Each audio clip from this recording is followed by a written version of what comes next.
When you got cooking on your mind and you got nothing but time now, baby, don't worry, toss out that old baloney. Now you're working overtime here on What You Got Cooking. He's a hell of a guy, yeah. Chris Foster's alright. The recipe's a delight, yeah. When you got cooking on your mind and you got nothing but time now, baby, don't worry, toss out that old baloney. Now you're working overtime here on What You Got Cooking, yeah. All right, welcome to What You Got Cooking. I'm Chris Foster. And I'm Josh Whitfoot. And we're here in Trinity Lutheran School's kitchen, and we've got some real cool things to cook up for you today. Josh, why don't you tell them what you got cooking? Well, first off, I'm going to make a quick and easy meal for perhaps a night at home, with you and your buddies.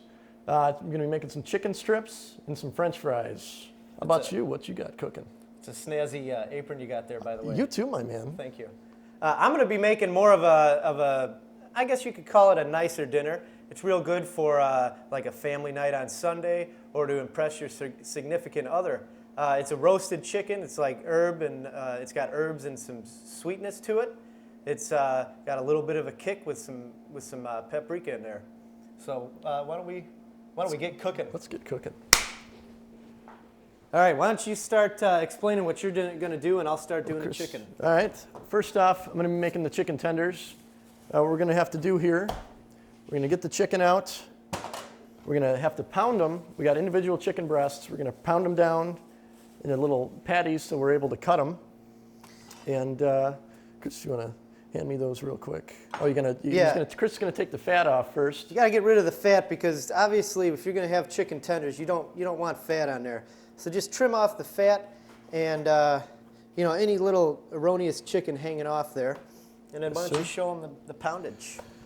What I'm going to do is I got a piece of saran wrap already laid out. And I've got another piece of saran wrap that's going to go right over the top of these. We're going to pound them out and make them real nice and thin so we're able to cut them real nice. And I've already got some pre-pounded out pieces, so I'll go ahead and make strips and show you how we do that. What you're going to have to do here, like I've got my hammer of justice right now. Hammer of justice? Hammer of justice. Little Thor action. Oh, Thor. What we're going to do is I'm going to pound it out real nice and thin like I said before and do exactly what Chris is going to do now. Cut them up real nice. All right. Got a real good pounding method there. Yes, sir. And you just want to try and make these as uniform as possible, just to impress people. Otherwise, you're going to have some, McDonald's type chicken nuggets. Oh yeah, and this is what we're trying to accomplish with the show here. Trying to show you don't have to go out to a fast food restaurant, anything like that. You can make exactly what you want at home and make it twice as better, more healthy for you, everything like that. A lot healthier. And it's really easy and it's really fun to do too. Get a buddy of yours, watch the game, chop up some chicken here. This is great. So Yes, you're going to be three-step breading process, right? Oh yeah, I'm going to show you how to do that in just a second. As soon as when I finish up these chicken breasts. Now that's kind of that's like a traditional cooking method. This three-step breading process, real simple, gives it some real nice flavor too. Oh yeah. Can you tell me more about that? I think you were telling me it comes from a French origin. Yeah, that's what I hear is that it's actually French in origin. That's typically what the French do, and obviously the French are known for their cooking. Let's see what I'm doing right now is, as a part of the three-step bread process that Chris mentioned just a minute ago, I'm breaking up about a half a dozen eggs. That's 6. That's 6. 6 eggs. You don't want to shell those bad boys either. Get rid of the shell. Oh yeah. No shell in there. But this is going to help to coat the chicken.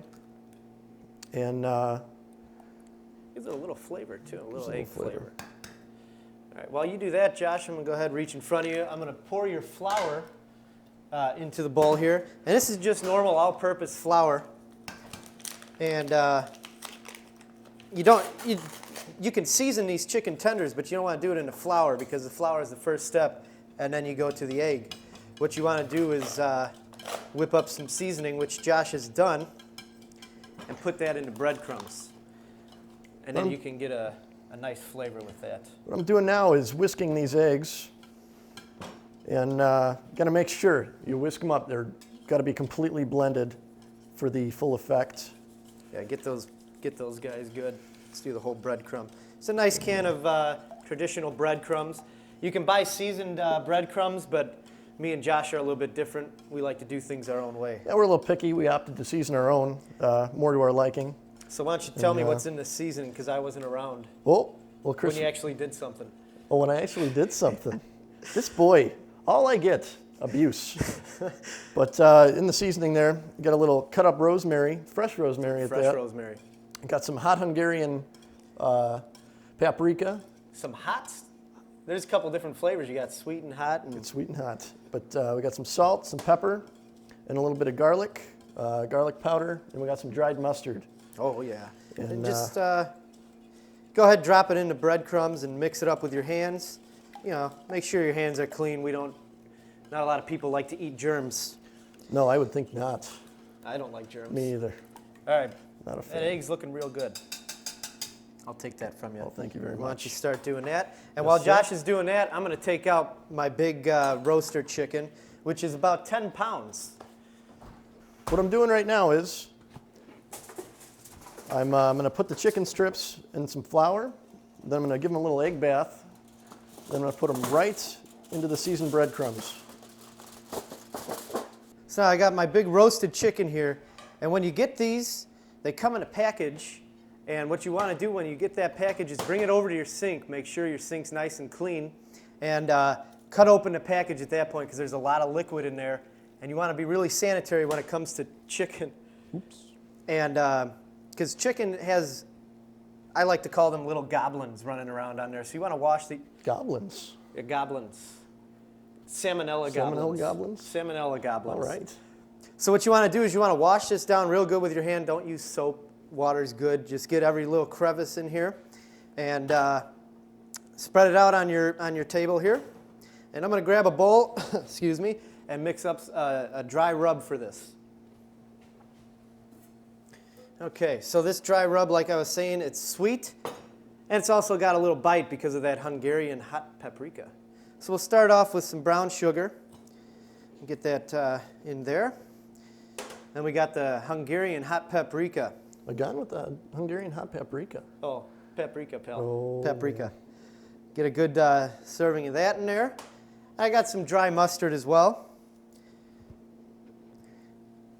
And then just go ahead and mix this up. And then you can set that aside. What you want to do then is grab your pan that you're going to be roasting the chicken in. Set your chicken in there for the time being. Because like I said, we want to work sanitary. We don't want to get eaten by the goblins, the salmonella goblins. So take your cutting board and flip it over because you got chicken on there, and you don't want to mix up your chicken and your herbs. So the kind of herbs I'm going to be using now, I've got some parsley, I got some thyme, some sage leaves, and some rosemary. All fresh, and obviously the fresh gives it a better flavor. So the thyme you can just, actually I'll just keep this right here. The thyme you can just scoot right off the stem there. You don't want to put stems in there. Just brush that off. How's it going over there, Josh? Oh, it's going wonderful. I think these will turn out just perfect. That's great. Oh, okay. So now we engage in some cutlery. We'll pull off the parsley leaves from the stems. And a real easy way to get your parsley nice and cut up is just kind of scrunch it together in your hand, form like a little ball, and then make thin cuts with it. Throw that right in your dish. And the same thing with the sage leaves. Just put them on top of each other, roll them up, and then this method is actually called the chiffonade method. Chiffonade. Chiffonade. It's, we speak English, but I'm picking up a little bit of French. All right, so you got your sage, and it kind of gives it a little, like a ribbon appearance. Then with your rosemary, you just kind of got to brutalize them, I guess, and just dice it really fine. You got to love the smell of fresh rosemary in the morning. Any herb in particular. Especially garlic. Oh, garlic. Keeps the vampires away, keeps you healthy, and it's delicious. And there's no end to what you can do with garlic, I noticed. Oh, it makes anything better. It really does. You know, I've even heard of garlic ice cream. Garlic ice cream? Garlic ice cream. I don't know if I'd go that far. I don't think I would either, but it's kind of a novel idea. I like garlic a lot, but that's just pushing it a little bit. Okay, so now we got our rosemary nice and chopped up.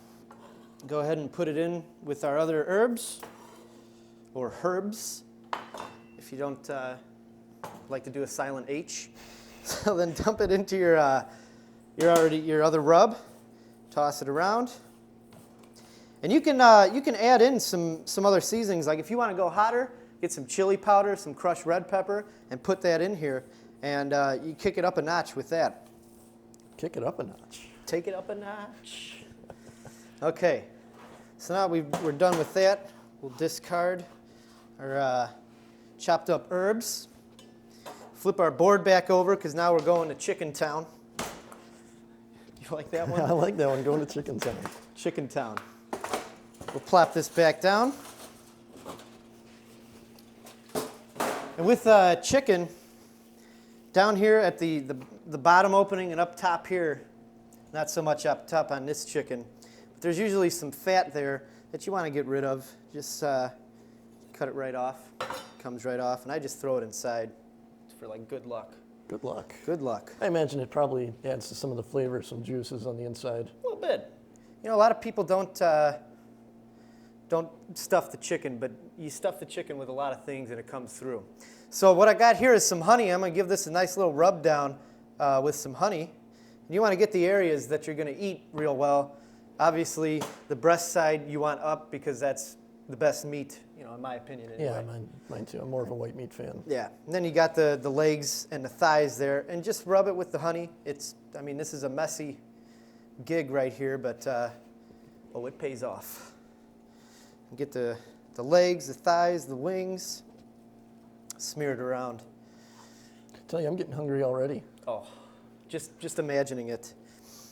And stand it up. Just give it a little rub down on the back. Should have enough on your hands. All right. Oh, you know what we'll do? Yeah, we'll get the roasting pan. Grab that, throw it right over. Okay. Now we're going to take our dry rub. We're going to go ahead and just cake it on there. I mean, get this guy. Get him good. Looks wonderful. He wants to be blanketed in it. It's only flavor, ladies and gentlemen, going on that chicken. Only adds. Pure flavor. And like I said, I mean, you can do almost any kind of seasoning on here. Flip that bad boy over, rub it on his back. You can it's okay if it gets obviously on the bottom of the pan, because it's just going to be roasting in it. Okay, let me wipe my hand off here. We're going to do something called trussing. Trussing, which is tying up the chicken, which is going to give it a uniform shape, and it's going to help keep in the juices. So I just got some regular old string here. We'll take about, I don't know, was that like 2-3 feet? 2 or 3 feet. I'm not good with estimations. All right. What you want to do then, you know what, I'll take this out. There's that roasting pan. Okay. You want to tie it around the leg because you want to keep this chicken together real tight. Keep everything together. And, oh man, when you cut into this, I'm telling you. Oh, I believe you. I can't wait. And then just, you want to knot it like I didn't do there. And what you're going to do is you're going to hold the legs together then with this. 3 strings, I believe. So you want to take this, wrap it around. There we go. Just tie it up again. You want it nice and tight so everything's nice and compact. And it'll fit nice in a roasting pan too. Imagine you're probably help to evenly cook and keep the juices in there Oh yeah. on the inside of the chicken. Give me another cut, my man. And with this, the string comes off real easily. It'll cook. You're not going to get any string flavor, obviously, but. So you want to tuck your wings in like that, then? You want to hold that for me? Sure. We'll go ahead and get underneath there. And this is where it's kind of nice to have a partner in the kitchen with you. There it is. All right. Hold the finger down. It's like wrapping a gift of juicy, tender chicken. And we'll do one more string, and we're going to go lengthwise. So get some good length there. Hey-o. All right, lift that up. Set it right down. You're going to want to go through cover the Pope's nose. That's the tail. They used to call it the Pope nose. Pope's nose. Yeah, it's an old, older thing. Okay. And we're knotted. Right. Almost got your finger. Yeah, a little bit. Yeah. You All got right. roasting pan again? Oh, I need it, my man. Okay. So now we got that. In the roasting pan, just take the rest of your dry rub. Just pat that thing down. Pat it down. Get it good. How's your chicken tenders over there? Well, I've got my chicken tenders all cut up. They're on this cookie sheet I have right here. let's get rid of that for you. What I've done is I've got foil covering the bottom of the cookie sheet. I've did a very light coating of cooking spray on the bottom.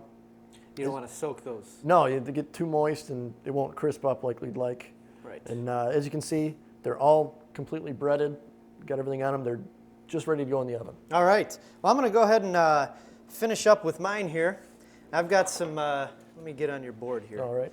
I've got some. I'm going to throw Red- these in the oven right now. Yeah, go ahead. What's the oven at? The oven's at 400. You're going to cook them for about 20 minutes. Okay. So now we're going to go back over to our non-poultry side because those goblins are in that Goblins. board. All right, so like I was saying, we've got some red potatoes, and these are ideal for roasting because they hold their shape real well. So what we'll do then is we're just going to quarter these potatoes, 4 cuts, right there. And then we'll put them right in our roasting pan, and they're going to collect some of the juices that come from the chicken. And we'll just spritz a little bit of oil on them, maybe a little bit of salt, a little bit of pepper. Make them tasty. Like you said, they're red potatoes, not your garden variety Idaho regular brown potatoes, which I'll be breaking out later. Not the russets. Not the russets. The russets are the normal everyday potato. You can make French fries, potato chips. These are really good for roasting, and they got a pretty good flavor to them. Okay. So we got that there. My roasting pan's right there. The roasting pan. So we'll just throw these potatoes in there. Around the chicken. And they're going to collect the juice, and oh, it's going to be delicious. I'm going to throw spoons too. All right. So we've got I got some olive oil here. What I'm going to do is just lightly coat the potatoes. Like I said, the chicken's going to juice them pretty nicely. And this is just going to prevent them from getting burnt beyond recognition. Beyond recognition. So we don't know they're potatoes. Don't want to break in the burn unit. No, we don't need it. So now I got some kosher salt. I'm just going to sprinkle them, even get some on the chicken there. A little bit of pepper mill action. Oh, got the pepper. Hyota pepper. my man. Hyota pepper. All right. Get some on the chicken too. And we are, oh, I almost forgot the best part. Earlier, I chopped up some garlic cloves, and I'm just going to sprinkle them liberally on the chicken. You can place them strategically as well in the folds of the thigh, underneath the wings. And then go ahead and drip them in with the potatoes. You cannot have too much garlic. No, I don't think we can ever sing the praises high enough. Praises are sky high for garlic. Stick some on the back there. All right, Josh, let me in your oven over there. All right. And again, this is 400 degrees. See if I can move this a little bit. And the neat thing is that there's a little thermometer in the chicken.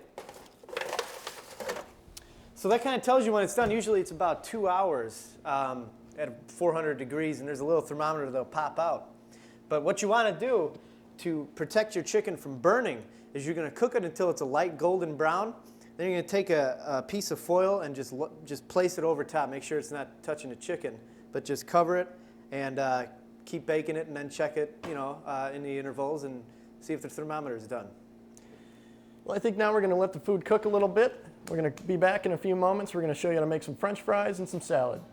French fries and salad. French fries and salad. Don't worry, toss out that old bologna. Now you're working overtime here on What You Got Cooking.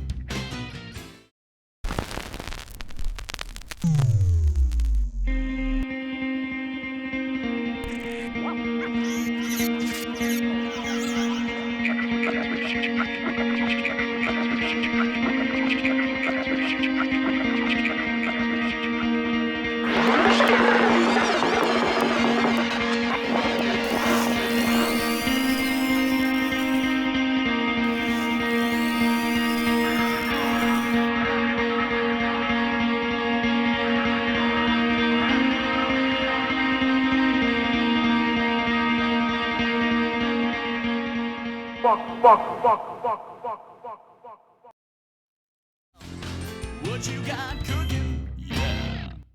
Well, welcome back to What You Got Cooking. Chris, what are you making up here? Welcome back. Well, this is the interesting thing. We're not really cooking this. We're just cutting up. We've got the normal salad ingredients. We got some iceberg lettuce, real crispy stuff, some green peppers and some cucumbers and some onions. And to make it a little bit fancier, I'm going to whip up a vinaigrette. Vinaigrette. Well, Chris, while you're getting started right away, I'm going to show what I've got going on. Got some general russet variety potatoes right now. We're going to be making the French fries. What I'm going to do is I'm just going to cut them lengthwise real quick, and then cut them into fry-shaped strips. If you want them a little thicker, you can make them thicker. Steak if you don't, fries.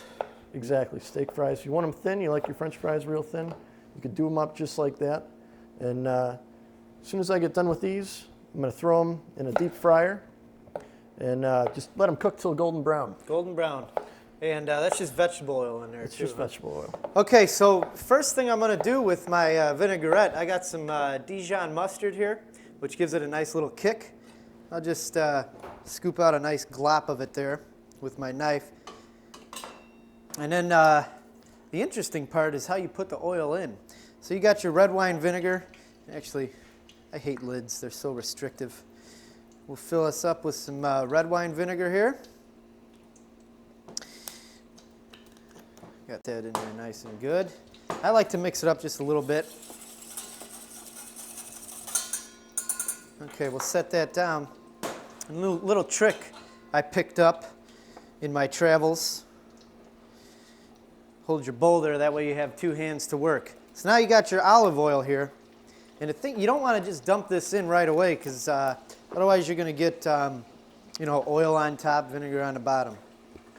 So you just want to start whisking and slowly put in the oil. Do you know this, Josh? I'm learning as I go, my man. Hey, it's a brand new day. You want to sprinkle in some kosher salt there for me? Oh, of course. Be my pleasure. What's that? Be my pleasure. Be your pleasure. Thanks. And you can put in some shallots, some really finely minced up shallots in here. And but I figured since we got the onion in the salad, there's no need for it. Keep that going. That's a workout. I'll bet. Forget about Pilates. Making vinaigrettes on What You Got Cooking.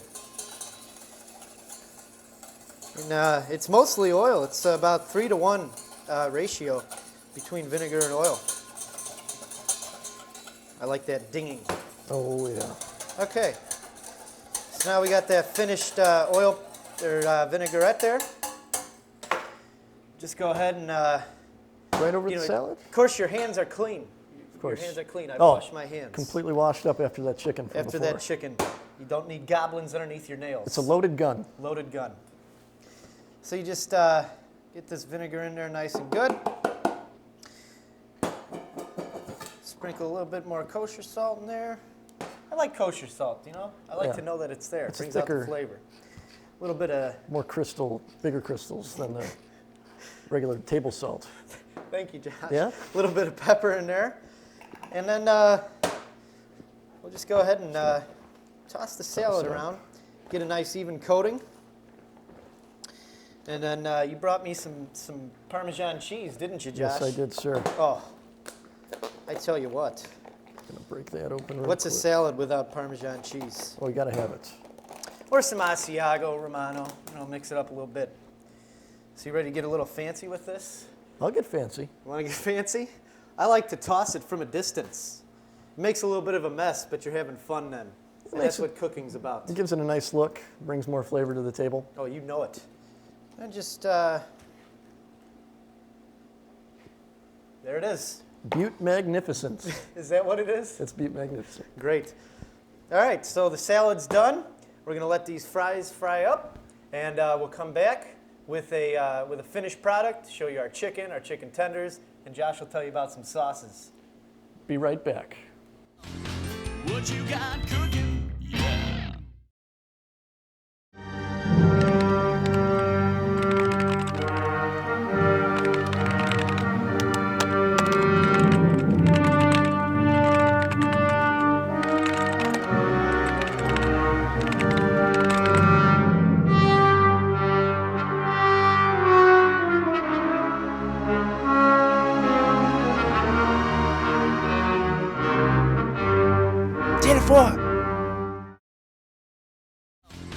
What you got cooking? Yeah.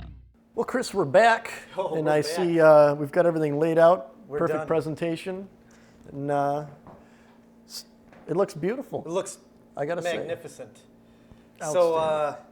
So now you just little sauce for your tenders. Oh, a little sauce. Just mix it up. Your favorite barbecue. Your Worcestershire. Worcestershire. I thought we went over this one time before. I think so. I was on the losing end I that don't time. think so. But nonetheless, yeah, you get a little, Dijon mustard, some honey. Make yourself a little honey mustard sauce. Other than that, free-form experimentation. Wow. And for mine is just, you can't really tell, but this chicken is just juicy, dripping, and these potatoes got the flavor locked in. You're in for a delicious meal. All right, Chris, well, I think that about finishes it up. Yes, it does, Josh. We'll see you next time on What you got cooking? What You Got Cooking.